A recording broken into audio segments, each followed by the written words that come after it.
इमरान को डस गए पाकिस्तानी सांप। आतंकियों से परेशान आतंक के अब्बा जान। जी हां, पाकिस्तान के पाले हुए आतंकी अब उसी को बड़ा जख्म दे रहे हैं। जिन आतंकियों के अब्बा जान बन चुके इमरान खान ने आतंक की अपनी पौध को अमेरिकी फौज से बचाने के लिए बाइडेन को न कह दिया था, उन्हीं आस्तीन के सांपों ने, उन्हीं तालिबानी आतंकियों ने इमरान खान को छठी का दूध याद दिला दिया है। इमरान के होम टाउन में तालिबानी टेररिस्ट ने अटैक करके इमरान की सेना के 11 जवानों को हलाल कर दिया। इससे पहले आपको इमरान के नवासों की करतूतें बताएं, पहले आप ये देख लीजिए कि कैसे इमरान खान ने तालिबानी आतंकियों का पक्ष लिया था। Will you allow the American government to have CIA here in Pakistan to conduct cross-border counter-terrorism missions against Al-Qaeda, ISIS, or the Taliban? Absolutely not. There's no way we're going to Seriously? allow. सुना आपने इमरान खान का आतंकी प्रेम। वो उन्हीं आतंकियों का पक्ष ले रहे हैं जिन्होंने खुद उनके ही जिले में, उनके ही देश में, उनके ही देश के सैनिकों को मौत के घाट उतार दिया। ये सब रोका जा सकता था, लेकिन इमरान खान ने ऐसा होने नहीं दिया। वो चाहते ये थे कि ये आतंकी अफगानिस्तान और भारत में तांडव मचाएं और पाकिस्तान और चीन ये देखकर खुश होते रहें। इसीलिए एक टीवी इंटरव्यू में 20 जून 2021 को इमरान खान ने अमेरिका को आतंक के खिलाफ जंग छेड़ने के लिए पाकिस्तान की धरती देने से इनकार कर दिया था। अमेरिकी न्यूज वेबसाइट एक्सियोस को दिए गए इंटरव्यू में इमरान खान कह रहे हैं कि अमेरिका की सेंट्रल इंटेलिजेंस एजेंसी यानी CIA को अफगानिस्तान में तालिबान, ISS और अल-कायदा जैसे आतंकियों पर कार्रवाई के लिए वो अपनी जमीन हरगिज नहीं देंगे, चाहे इसके लिए उनकी जान क्यों न चली जाए। लेकिन CIA को पाकिस्तानी धरती से अपने ऑपरेशंस को लॉन्च करने की अनुमति बिल्कुल नहीं दी जाएगी। तो दोस्तों, जिन आतंकियों के सिर पर इमरान खान ने अपना हाथ रखा था, जिन सांपों को दूध पिला पिलाकर पाकिस्तान पाल रहा था, उन्होंने ही पाकिस्तान को डस दिया है। इमरान खान के गृह राज्य खैबर पख्तूनख्वा में आतंकियों ने पाकिस्तानी सेना को निशाना बनाया। मीडिया रिपोर्ट्स की माने तो इस अटैक में आतंकियों ने पाकिस्तानी सेना के 11 जवानों को मौत के घाट उतार दिया। रिपोर्ट में यह भी दावा किया जा रहा है कि तहरीक-ए-तालिबान के पाकिस्तान में एक्टिव आतंकियों ने कई लोगों को बंधक भी बनाया है, जिसमें पाकिस्तानी सेना के जवान भी शामिल हैं।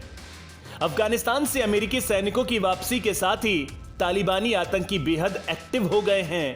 तालिबानी आतंकियों के दावे को सच माने तो अफगानिस्तान के 85% हिस्से पर आतंकियों का कब्जा है। ऐसे में कई मीडिया रिपोर्ट्स में यह भी कहा जा रहा है कि पाकिस्तान में हुए इस हमले के पीछे तालिबानी आतंकियों का ही हाथ है और इन्हीं तालिबानी आतंकियों का पक्ष हमेशा से पाकिस्तान लेता आया है। अपने पाले आतंकियों के हाथों से पिटने के बाद पाकिस्तान अपने सैनिकों की मौत पर मजबूरन पर्दा डालने में जुटा है। पाकिस्तानी सेना की मीडिया विंग DGISPR ने केवल 2 सैनिकों के मौत की ही पुष्टि की है। ISPR के बयान में बताया गया है कि पाकिस्तानी सेना ने खैबर पख्तूनख्वा के कुर्रम जिले में आतंकवादियों के मौजूदगी की सूचना मिलने के बाद सर्च ऑपरेशन चलाया था। इस दौरान पाकिस्तानी सेना और आतंकियों के बीच भीषण मुठभेड़ हुई, जिसमें 3 आतंकी मारे गए, जबकि पाकिस्तानी सेना का एक कैप्टन अब्दुल बासित और सिपाही हजरत बिलाल की मौत हो गई। दरअसल पाकिस्तान आतंकियों को लेकर दोहरे मापदंड अपनाता आया है। भारत और अफगानिस्तान में एक्टिव आतंकियों को यह मुजाहिद यानी वाजिब हक के लिए लड़ने वाला मानता है और अपने यहां के आतंकियों को इंसानियत का दुश्मन। पाकिस्तान का यही डबल स्टैंडर्ड उसे ग्वादर में अरबों रुपए के रिफाइनरी प्रोजेक्ट का नुकसान करा चुका है। पाकिस्तान को अपना मित्र कहने वाले ईरान ने मियां इमरान से कहा था कि वो ग्वादर में ऑयल रिफाइनरी लगाएगा, लेकिन इस इलाके में पाकिस्तान के पालतू आतंकी इतना सिर चढ़े हुए हैं कि यहां पर रिफाइनरी लगाना तो दूर, कारोबार करना तक मुश्किल है। लेकिन दूसरे देशों में आतंकवाद प्रायोजित करने का साइड बिजनेस चलाने वाला पाकिस्तान इन आतंकियों पर सीधी कार्रवाई करे तो कैसे करे? अब यही आतंकी पाकिस्तान के सिर पर अंगारे बो रहे हैं। पिछले महीने इसी राज्य के जिला होशब के शापक के पास M8 पर आतंकियों के हमले में फ्रंटियर कोर बलूचिस्तान का एक जवान मारा गया था। इसके अलावा 25 जून को बलूचिस्तान के सीबी में आतंकवादियों के हमले में फ्रंटियर कोर के 5 जवानों की मौत हुई थी।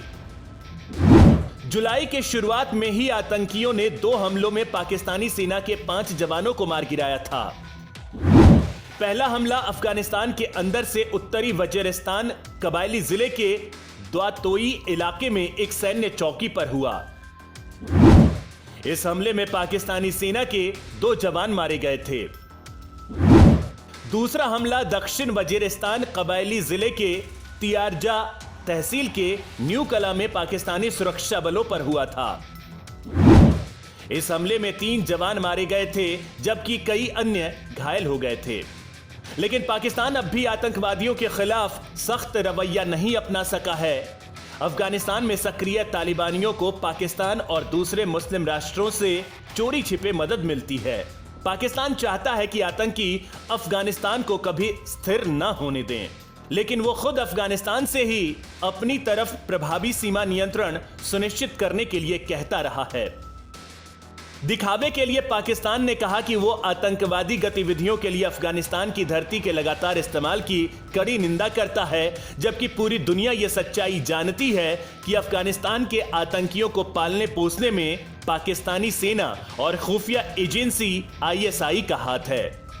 ये आतंकी पाकिस्तान के ही पालतू कुत्ते हैं जो अब बेकाबू हो चुके हैं और खुद उसे ही काट रहे हैं।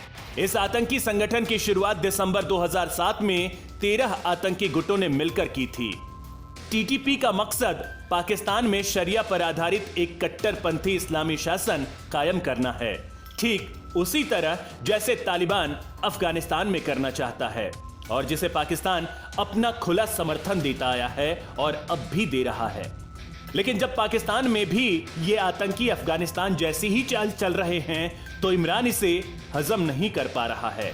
TTP और तालिबान दोनों आतंकी संगठन एक दूसरे की विचारधारा का समर्थन करते हैं। TTP ने ही पाकिस्तान के पेशावर में 16 दिसंबर 2014 को आर्मी स्कूल पर हमला किया था।